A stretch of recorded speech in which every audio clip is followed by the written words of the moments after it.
La gran diferència entre el cúbic i el cuber és la forma d'avaluar. A la resta són molt similars. Anem a veure ara com avaluar amb el cúbic i com aquí les competències tenen un paper important. Si volem avaluar amb el cúbic, el primer que hem de fer és anar a activitats. Anem a fer-ho de la primera avaluació. Si triem activitats de la primera avaluació, aquí ens diu una llista d'aquelles activitats que nosaltres qualificarem. Aquí es tracta de qualificar. La idea del quadern és intentar avaluar molt, però això ho fem nosaltres a l'aula, amb feedback, amb comentaris, i qualificar poc, que és el que farem amb aquest quadern. En aquest quadern el que notem són les qualificacions, no només l'avaluació. Per tant, aquí posarem, per exemple, suposem que estem fent una activitat on els nanos han de crear una maqueta. Doncs, com a avaluació li vull posar maqueta, posaria la data que fos i posaré maqueta. Maqueta. I aquí posaríem maqueta d'un pont o el que sigui. Una altra activitat d'aquesta maqueta, per exemple, pot ser la memòria tècnica. Doncs posaríem memòria tècnica. La idea és posar qualsevol activitat competencial que fem. Dic competencial, per tant, una mica complexa, perquè aquestes activitats ens han de servir per poder veure si l'alumne ha assolit la competència o no. Clar, si fem fer una suma i suma ni prou, això difícilment ens marca competències. Per tant, es tracta de fer activitats que siguin competencials i complexes. A vegades ens va bé que el que aquí posa com a activitat sigui un conjunt d'activitats. Són unes quantes pràctiques que això em donen la visió de la competència, i puc posar aquí no una activitat sola, sinó que representi un conjunt d'activitats. Un cop he posat aquí totes les activitats d'un trimestre, poden ser moltes més, però per anar ràpid posem aquestes.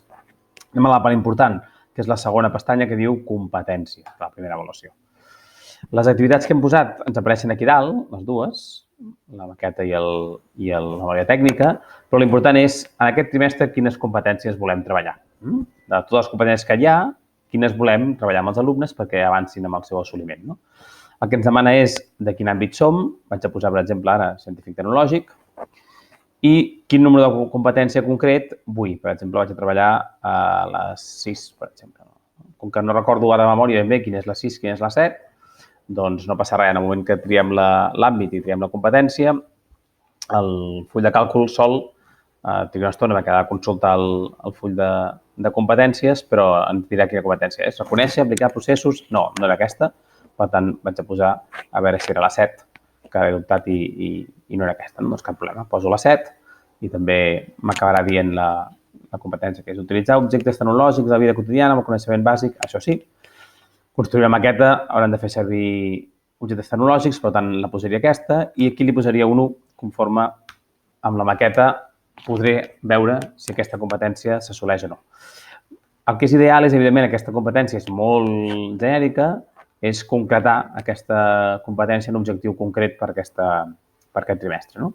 Podríem posar, doncs això, construir una maqueta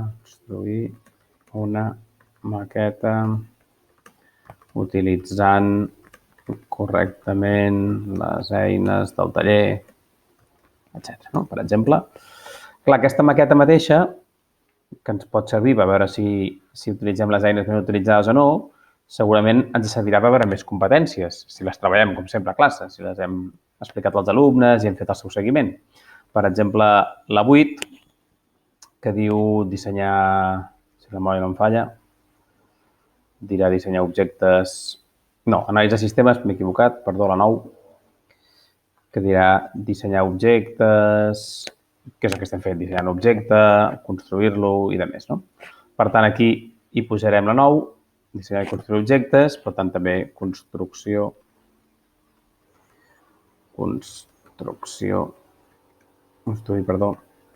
una maqueta. Llavors, aquí explicaria una mica, doncs, fent esbossos, fent correctament els plànols, etcètera. Aquí explicaria com la concreto i aquí també seria la maqueta. Evidentment, la memòria tècnica també m'ajudarà a saber això, perquè tots els plànols d'això ho veuré a la memòria tècnica. Per tant, aniré posant totes les competències i aniré posant un 1 en aquelles activitats que em permetran veure si la competència s'ha assolit o no. Un cop ja hem definit les activitats, totes les competències les hem relacionat, ara ens anem a avaluar les activitats. Què ens haurà passat? Home, que cada activitat l'he d'avaluar més d'un cop, perquè jo he dit que la maqueta em servirà per mirar dues competències, per tant, aquí fixeu-vos que la maqueta em surt dues vegades. Una si miro la 7 i una si miro la 9. Si jo miro l'alumne 1 mirant la seva maqueta, si ha utilitzat les eines ben utilitzades o no, doncs li puc posar, doncs mira, ho ha fet perfecte, un 4, però en canvi, quan miro la construcció com l'ha fet, doncs resulta que els esbossos no estaven ben fets o al final, el resultat final no ha sigut prou correcte, li posar el 3. L'ideal, evidentment, seria que jo tingués una rúbrica per poder valorar aquestes coses. Que la maqueta tingués una rúbrica i a cada un dels aspectes de la rúbrica m'estigués marcant aquestes competències. No? I el mateix en la memòria tècnica. Jo aniré posant per cada una dels alumnes i per cada una de les competències que he decidit, doncs 4, 3, 2, 1 o 0. Vale? El 4, 3, 2, 1 són els assoliments que ens marca el departament.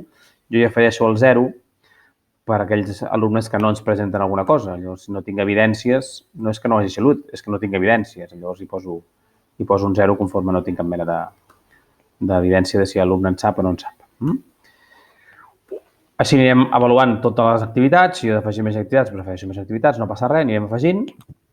I quan arribi al final del trimestre, el que em trobaré és que les activitats ja les he puntuat totes, ara que ja no es tracta de puntuar activitats, sinó aquí em surten són les competències que he utilitzat aquest trimestre, totes les competències. Algunes, com aquesta, per exemple, l'he vist amb 2 activitats diferents, no passa res, m'ha fet la mitjana, i com que el departament ens fa donar un assoliment global de la matèria en general, que vol dir això, un assoliment global, mirant-te-les totes, el que hem de fer aquí és posar un tant per cent, no? Per exemple, anem a suposar aquest el 50% i aquest és el 50%. Hem de posar uns tants percents a les competències.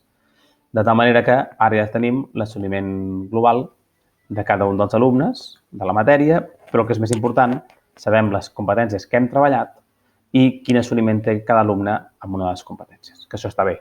Jo puc arribar a les famílies i explicar, doncs, mira, aquestes competències i amb aquesta segona l'alumne té mancances per això, altre. No? Els comentaris poden ser clarament més competencials. Això serà el mateix amb la segona avaluació, amb la tercera avaluació, amb totes les avaluacions i a l'avaluació final, que també tenim la pestanya aquí baix, doncs apareixen aquests assoliments que hem posat i la possibilitat de posar recuperacions si algú no assolís. En aquest cas n'ha assolit tots, però podria posar recuperacions. I aquí n'hi han fet la mitjana global de les avaluacions. I ja està, aquesta és la forma en què s'avalua en el cúbic.